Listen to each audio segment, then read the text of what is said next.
Dinasti politik yang kian mewabah di Indonesia merupakan sebuah ancaman.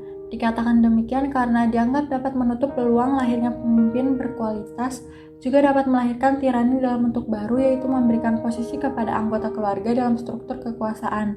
Kesejahteraan masyarakat dan peningkatan pembangunan daerah diyakini tidak akan tercipta jika hubungan kekeluargaan menjadi sumber sebuah kekuasaan. Sebab kekuasaan yang bersumber dari hubungan kekeluargaan akan menghasilkan dinasti politik yang mampu menutup demokratisasi yang baik sehingga mereka akan selalu menang di setiap pemilihan kepala daerah. Landasan teori pada kasus ini yaitu menurut dosen ilmu politik psikologi UGM, Ari Dupayana, tren politik kekerabatan itu sebagai gejala neopatrimonialistik. Neopatrimonialisme mengacu pada pengertian Christopher Clapham dalam The Nature of the Third World State adalah bentuk hubungan tipe patrimonial mencakup sistem politik dan administrasi yang dibangun dengan alasan hukum rasional. Pada tingkat tertentu menjadi suatu sistem di mana kantor pemerintahan digunakan untuk keuntungan pribadi yang mengaburkan mana ruang pribadi dan mana ruang publik. Akibatnya, struktur birokrasi negara dikuasai oleh mereka yang memiliki koneksi dan menjadi otoritas nyata, yang mengalahkan para pemegang posisi formal struktural di kantor tersebut. Fenomena dinasti politik yang hadir di Indonesia seringkali menjadi hal yang harus dihindari, mengingat banyak dampak negatif daripada positifnya yang dihasilkan dari dinasti politik, membuat kita perlu ikut serta dalam menyikapinya. Dinasti politik merupakan salah satu kemunduran atau ketidaksempurnaan dari demokrasi Indonesia.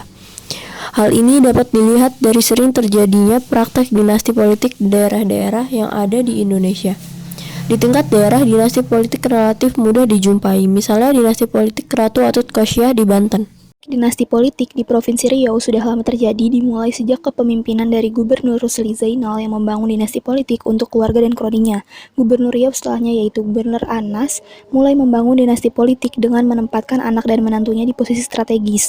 Tidak hanya itu, pemimpin terdahulu yang membangun dinasti politik, akan tetapi pemimpin yang kini duduk menjabat sebagai kepala daerah juga dianggap telah membangun dinasti politik dengan melantik dan meletakkan jabatan strategis kepada famili dan kerabatnya.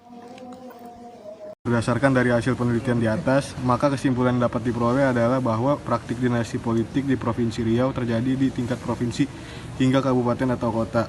Gubernur Riau, Bupati Pelalawan, dan Wali Kota Pekanbaru diketahui telah membangun dinasti politik dengan melantik beberapa keluarga untuk menduduki jabatan strategis di lingkungan pemerintahan daerah, provinsi, kabupaten, kota masing-masing.